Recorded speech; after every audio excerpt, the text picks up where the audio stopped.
الحمدللہ وکفا وسلام علی عبادہ الذین اصطفیٰ اما بعد فاعوذ باللہ من الشیطان الرجیم بسم اللہ الرحمن الرحیم۔ بزرگوں و دوستوں، آپ کو یاد ہوگا کہ گزشتہ جمعہ ہم لوگوں نے سورہ بقرہ کی آیات 1 سے 5 تک کے مضمون کو سنا تھا۔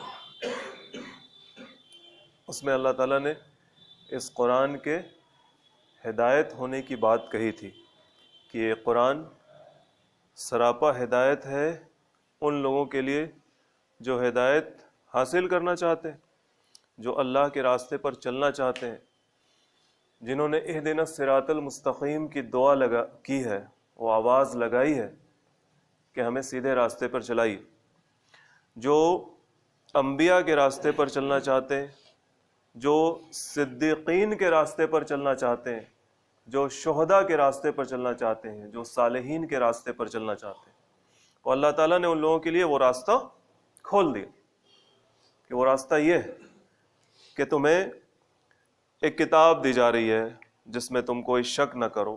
اور شک نہ کرنے کا مفہوم یہ گزشتہ جمعہ ہم لوگوں نے سمجھنے کی کوشش کی ہے۔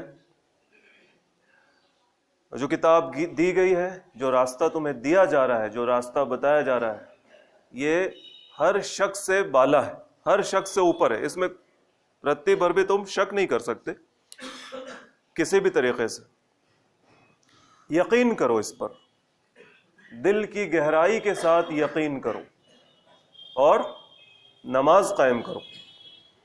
اور نماز اطاعت کا سب سے پہلا مینیفیسٹیشن، سب سے پہلا مظہر جس سے کوئی چیز ظاہر ہوتی، سب سے پہلی نشانی۔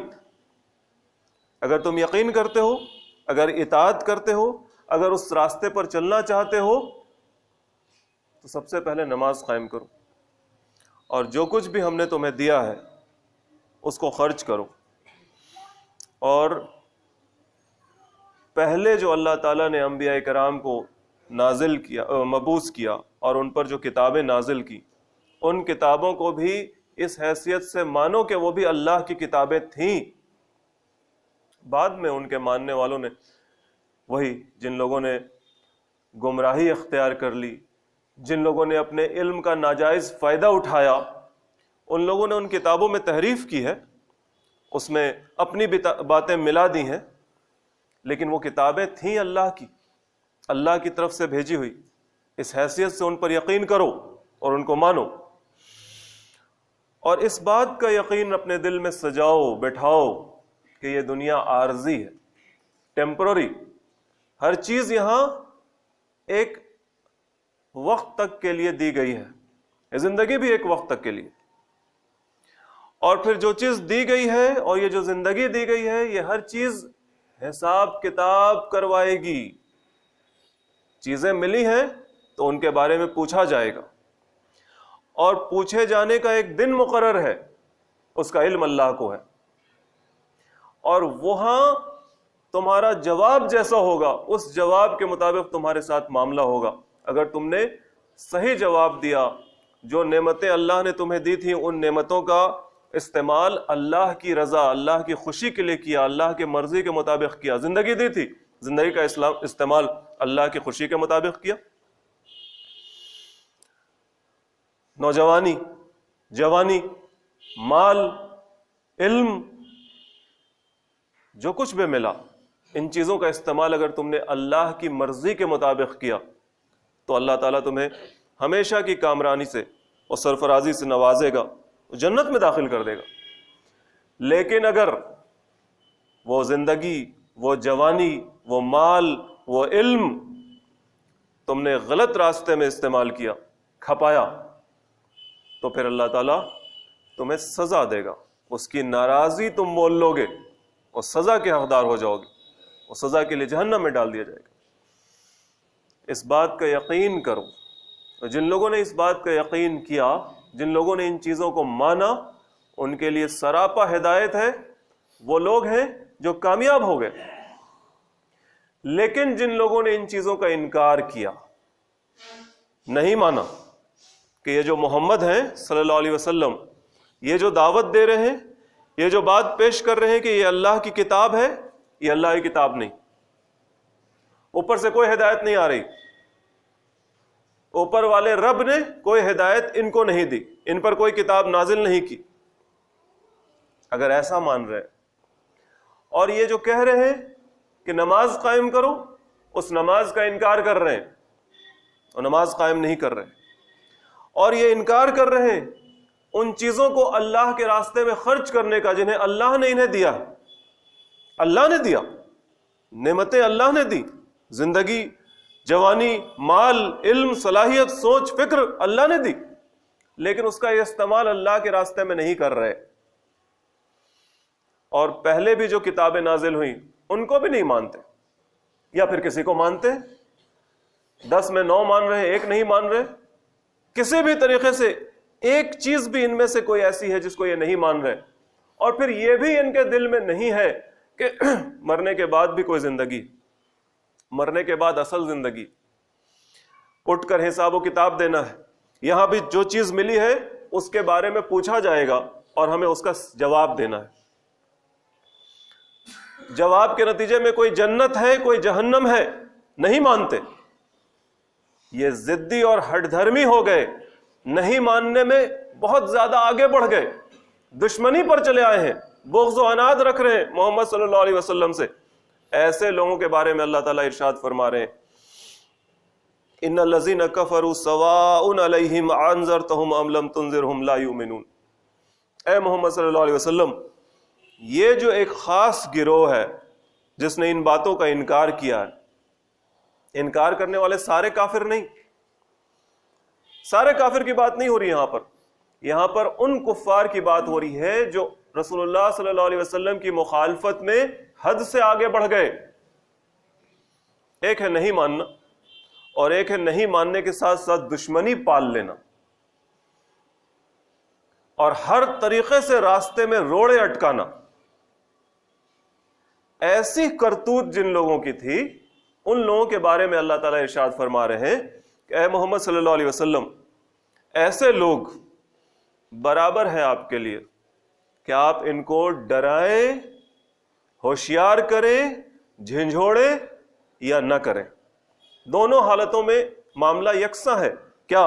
لا یؤمنون، یہ لوگ ماننے والے نہیں ہیں، یہ لوگ یقین کرنے والے نہیں ہیں، ان کے دلوں میں وہ بات بیٹھنے والی نہیں ہے جو آپ چاہتے ہیں، جو سچائی آپ ان کے دلوں میں بیٹھانا چاہتے ہیں وہ سچائی ان کے دلوں میں بیٹھنے والی نہیں ہے۔ محمد صلی اللہ علیہ وسلم ہوں یا پھر دیگر انبیاء کرام، وہ جب لوگوں کو دعوت دیتے ہیں، دین کی تبلیغ کرتے ہیں، تو اس میں دلیل ہوتی، ٹھوس اور مستحکم دلیل کی بنیاد پر وہ کوئی بات منوانا چاہتے ہیں۔ دیکھیے، آدمی کو اگر بے وقوف سمجھا جاتا ہے تو اس کو قصے کہانیاں سنائی جاتی ہیں، اور اگر مخاطب کو یعنی جس سے بات کہی جا رہی ہے اس کو عقل والا سمجھا جاتا ہے تو اس کی عقل کو اپیل کیا جاتا ہے کہ بھائی ایسے ایسے ہے، آپ کی عقل میں یہ بات آ رہی ہے نا، تو یہ عقلی دلیل کہلاتی ہے، یعنی کسی کی عقل کو اپیل کرنا۔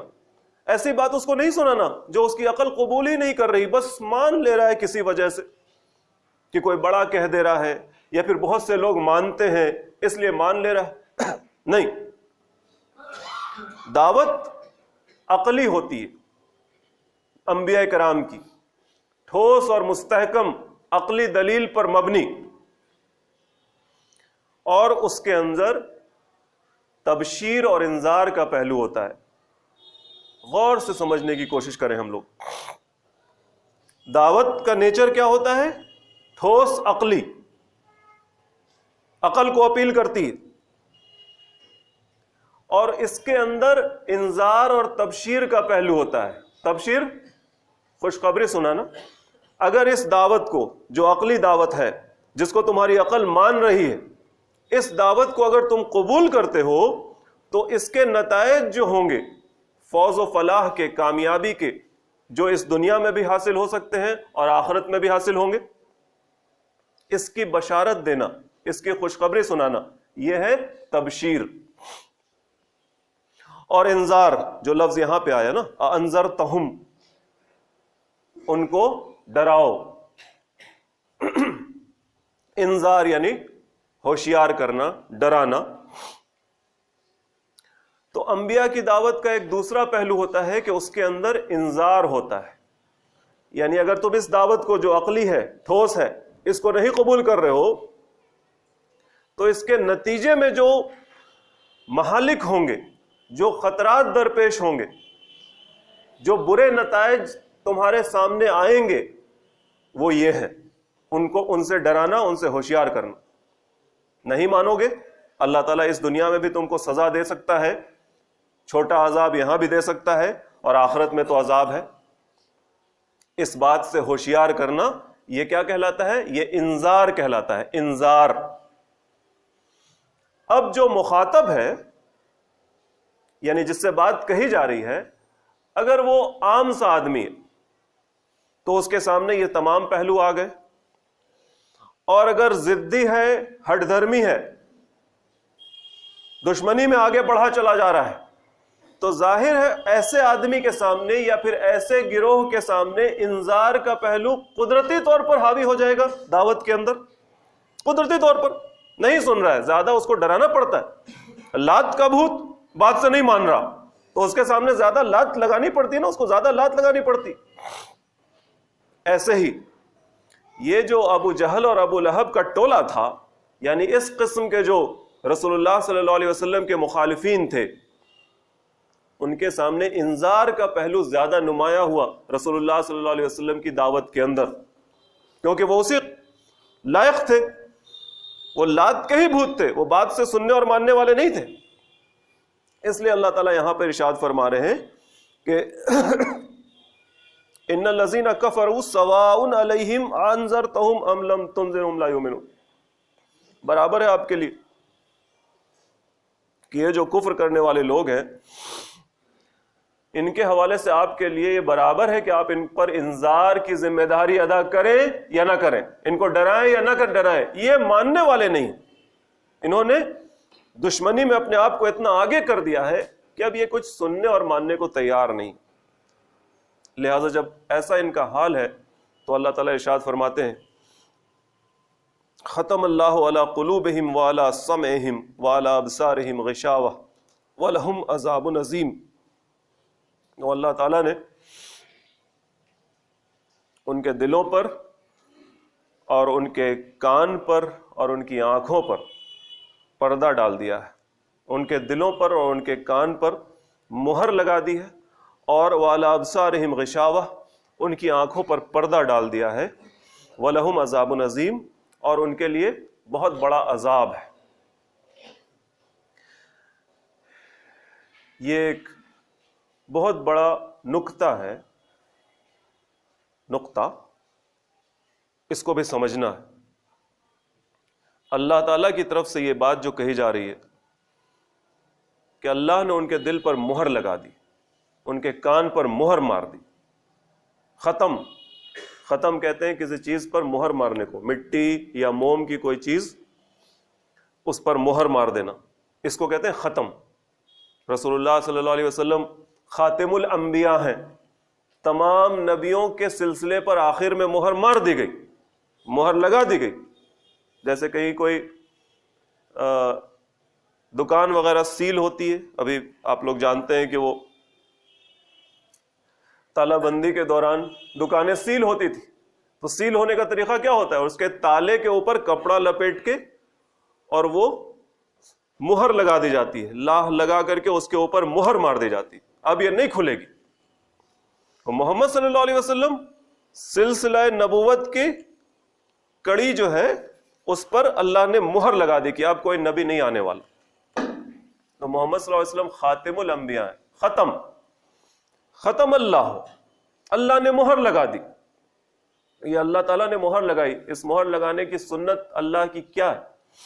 جہاں تک اللہ تعالیٰ کا معاملہ ہے وہ یہ ہے کہ اللہ تعالیٰ نے ہر انسان کو اچھی صلاحیتوں کے ساتھ پیدا کیا، ہر انسان کو اچھی صلاحیتوں کے ساتھ پیدا کیا، اور اس کے اندر اچھائی اور برائی کا فرق ڈال دیا، اس کے اندر اچھائی برائی بھی ڈالی، اور اس اچھائی اور برائی کے فرق کو محسوس کرنے کی صلاحیت بھی ڈالی، اور اچھائی کو پسند کرنے کی اور برائی سے دور رہنے کی، برائی کو ناپسند کرنے کا بھی مذاق اور ذوق اس کے اندر ودیعت کیا، ہر آدمی کے اندر، اور پھر اس کو آزاد چھوڑ دیا، جاؤ یہ دنیا، یہ رنگا رنگی دنیا، اس دنیا کے اندر اس کو آزاد چھوڑ دیا کہ اب تمہاری مرضی، تمہارے اندر اچھائی اور برائی ہے، اچھائی کو پسند کرنا اور برائی سے دور رہنا یہ بھی تمہارے اندر ہے،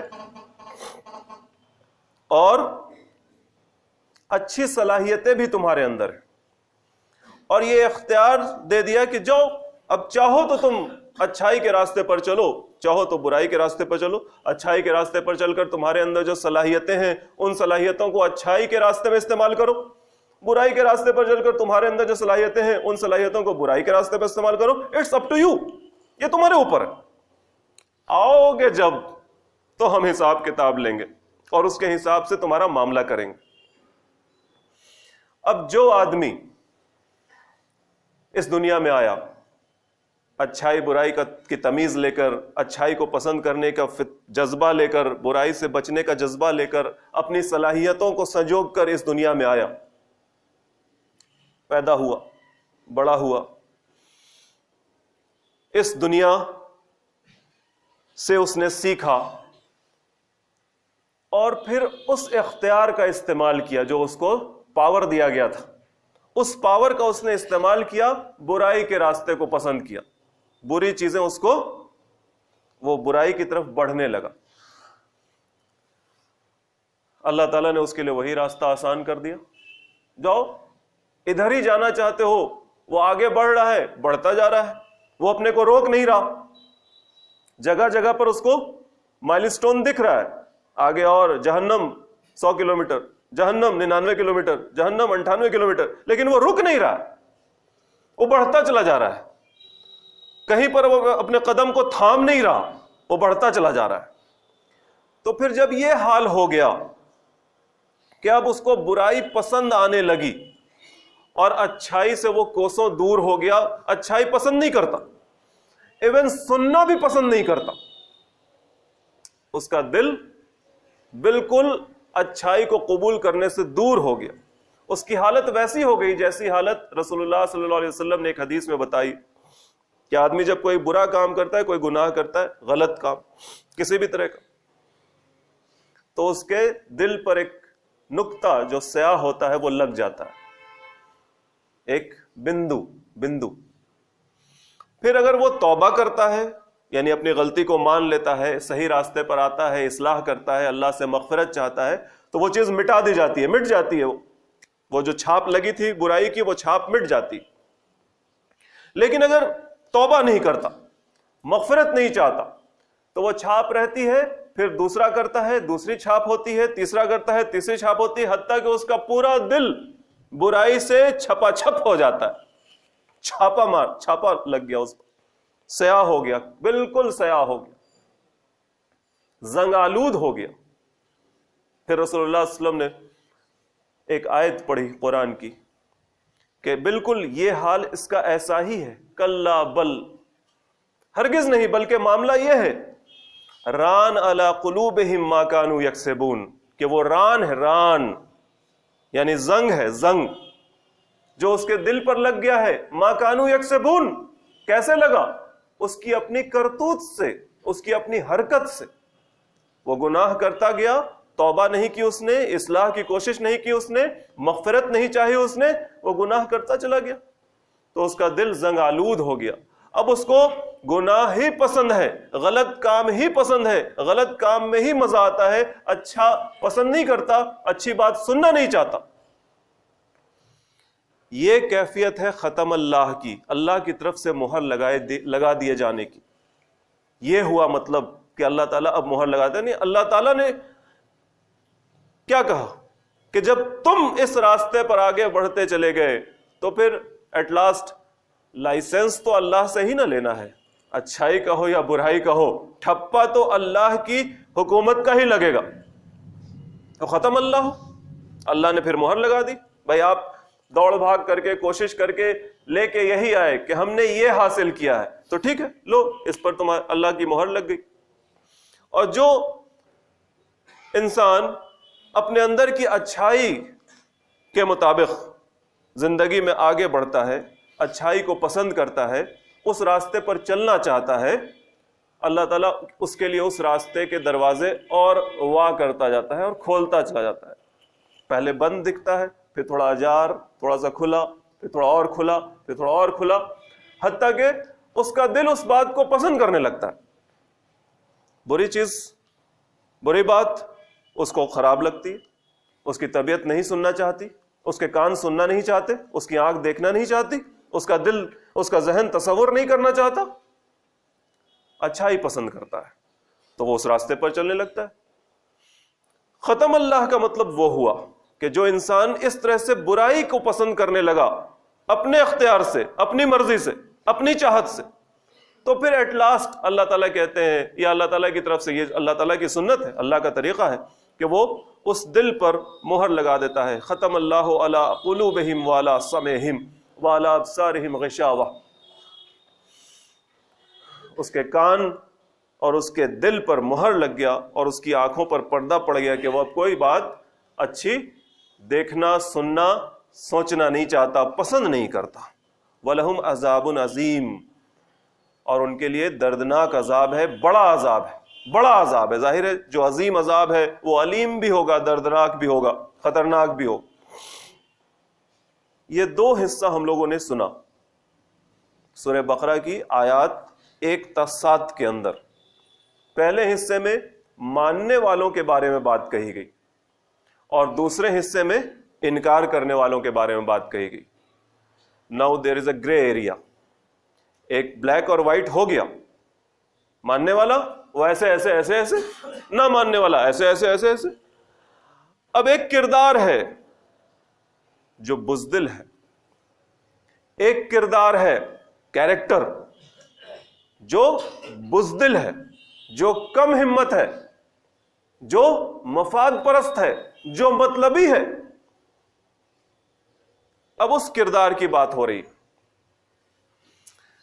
وَمِنَ النَّاسِ مَن يَقُولُ آمَنَّا بِاللَّهِ وَبِالْيَوْمِ الْآخِرِ وَمَا هُمْ بِمُؤْمِنِينَ.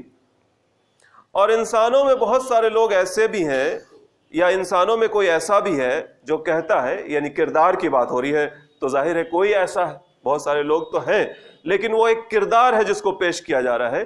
وَمِنَ النَّاسِ مَن يَقُولُ. انسانوں میں کوئی ایسا ہے جو یہ بھی کہتا ہے کیا؟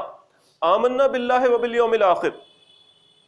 ہم مانتے ہیں اللہ کو، ایمان رکھتے ہیں اللہ پر اور آخرت پر بھی ایمان رکھتے ہیں. وما ہم بمؤمنین. جبکہ اللہ تعالیٰ کہہ رہا ہے کہ نہیں، وہ لوگ مومن نہیں ہیں. وہ اپنی زبان سے دعویٰ کر رہے ہیں ماننے کا، لیکن ان کا دل، ان کے دل کی سچائی یہ ہے کہ وما ہم بمؤمنین، وہ لوگ مومن نہیں ہیں، وہ ماننے والوں میں سے نہیں. یخادعون اللہ والذین آمنوا. یہ لوگ تو اللہ کو اور جو ایمان والے لوگ ہیں، جو سچے دل سے اللہ کو ماننے والے ہیں، اس دعوت کو قبول کرنے والے ہیں، ان لوگوں کو یہ اپنے تئیں دھوکہ دے رہے ہیں. یعنی زبان سے کہتے ہیں کہ ہم مان رہے ہیں تو وہ سمجھتے ہیں کہ ہم اللہ کو دھوکہ دے رہے ہیں. اور انسان جو ماننے والا ہے، مومن ہے، اس کے سامنے بھی یہ اپنے ایمان کو پیش کرتے ہیں، کہتے ہیں ہم ماننے والے ہیں. تو انسان کو تو یہ دھوکہ دے سکتے ہیں وقتی طور پر، ایک وقت آئے گا جب ان کی اصلیت تو اس کے سامنے بھی کھل جائے گی. رسول اللہ صلی اللہ علیہ وسلم اور دیگر جو مسلمان تھے، ان کے سامنے ایسے لوگوں کا چولا اتر گیا کچھ وقت کے بعد، اور پھر اور بھی لوگ رہے، بعد میں ان کا بھی چولا اترا، اور پھر آج تک یہ کردار موجود ہے نا. بزدل کردار آج نہیں ہوتا، مطلبی کردار آج نہیں ہوتا، مفاد پرست کردار آج نہیں ہوتا، فوٹو شوٹ کرانے والا کردار آج نہیں ہوتا. یعنی کام کے وقت غائب اور جب نام لکھوانا ہوا تو آ گئے، ہم بھی ہیں ہم بھی ہیں. کیا یہ کردار نہیں موجود ہوتا؟ یہ کردار تو آج بھی موجود ہے. یہ بین بین کا کردار، کفر اور اسلام کے بیچ کا کردار.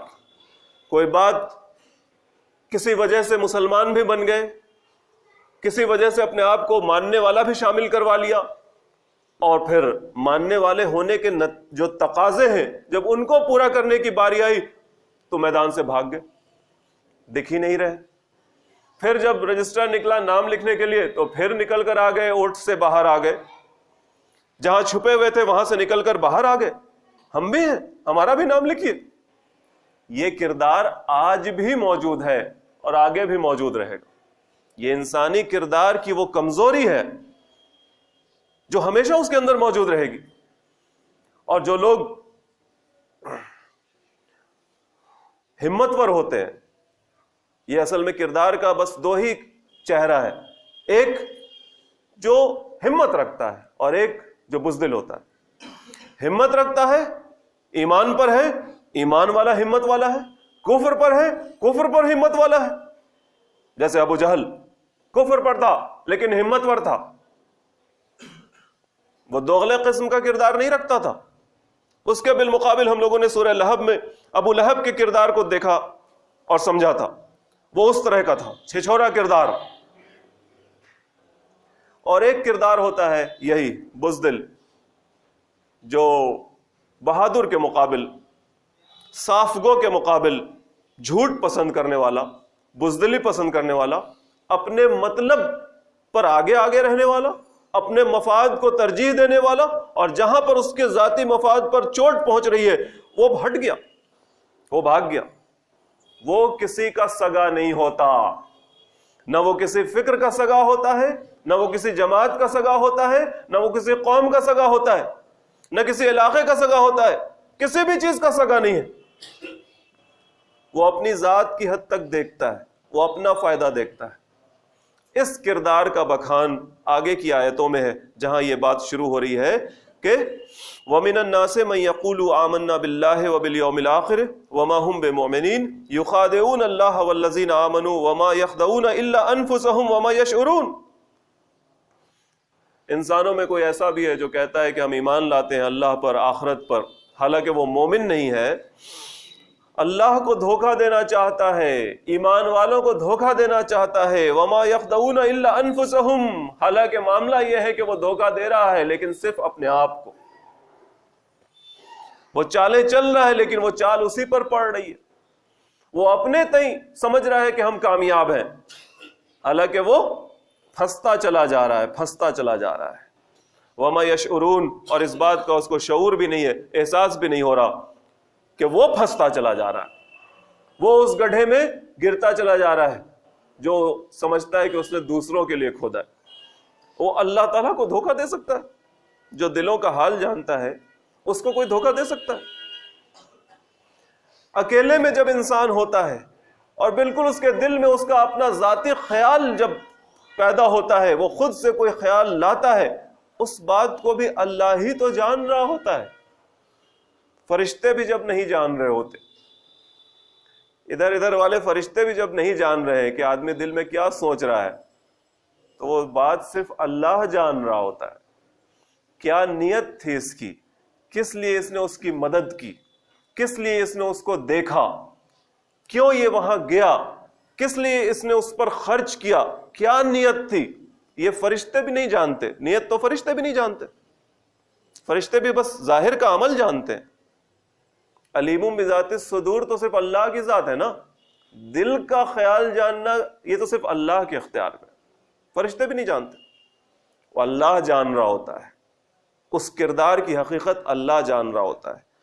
وما یشعرون، لیکن ان کو سمجھ میں نہیں آتا، یہ سمجھتے ہیں کہ ہم کامیاب ہو رہے ہیں۔ وہ اللہ تعالیٰ نے اس کردار کا بھی پردہ فاش کیا ہے۔ اور دیکھیے، یہ بھی ذہن میں رکھیے کہ یہ سورہ بقرہ ترتیب کے لحاظ سے قرآن میں دوسرے نمبر پر ہے، اور اس کی شروع کی آیات میں ہی ان تینوں کردار کو پیش کر دیا اللہ تعالیٰ نے۔ ایک کردار ماننے والا، ایک کردار انکار کرنے والا، اور ایک کردار جو یہ ہے، جو بیچ کا ہے، جس کے اندر ہمت نہیں ہے کہ وہ سچ کو ٹھیک سے مان سکے، جو اگر سچ کو سچ سمجھ رہا ہے لیکن ہمت نہیں ہے کہ وہ سچ کا ساتھ دے سکے، جو روپ دھارتا ہے طرح طرح کا، جیسا موقع آیا ویسا روپ دھارا۔ آج موقع ہے ماننے والے بن جانے کا، ٹوپی نکالا ڈال لیا، آج ماننے والے بن جانے کا موقع ہے. ٹوپی نکالا ڈال لیا. اور یہاں پر نہ ماننے والے کا موقع ہے. ٹوپی اتارا, کچھ اور لٹکا لیا گلے میں, کچھ اور لگا لیا ماتھے پر. یہاں پر ایسا موقع ہے. یہاں پر آگے رہنے کا موقع ہے, آگے ہو گیا.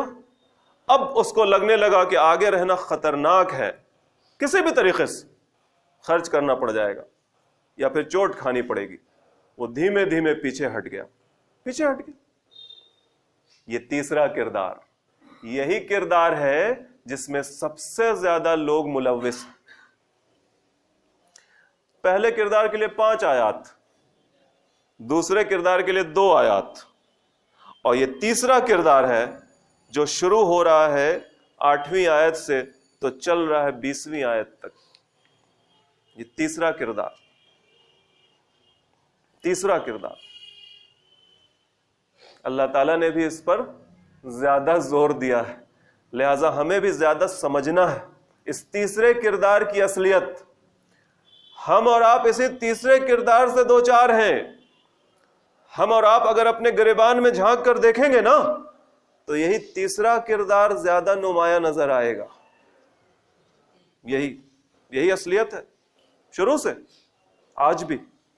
لہذا ہم لوگوں کو اس بات پر زیادہ زور دینا ہے, سمجھنے کے لیے بھی وقت بھی دینا ہے, سمجھنے کے لیے بھی اپنے کردار کے اندر اس عکس کو نکال دینا ہے, کھرچ کر صاف کر دینا اپنے کردار کے اندر سے. یہ تیسرا کردار ہمارے اندر نہیں ہونا چاہیے, اس کا عکس ہم پر نہیں پڑنا چاہیے. تو سماج میں اگر یہ کردار موجود ہے تو اس کو کونے میں ہونا چاہیے. اس کو ہٹاؤ, اس کو کونے میں بھیجو, اس کو نکالو اپنے بیچ سے. وہی ہے جو سڑا رہا ہے, وہی ہے جو سڑا رہا ہے. سڑا دیا. اب بھی اگر اس کردار کو نہیں نکالا جائے گا اپنے بیچ سے تو پوری کی پوری ٹوکری, the full basket will rot.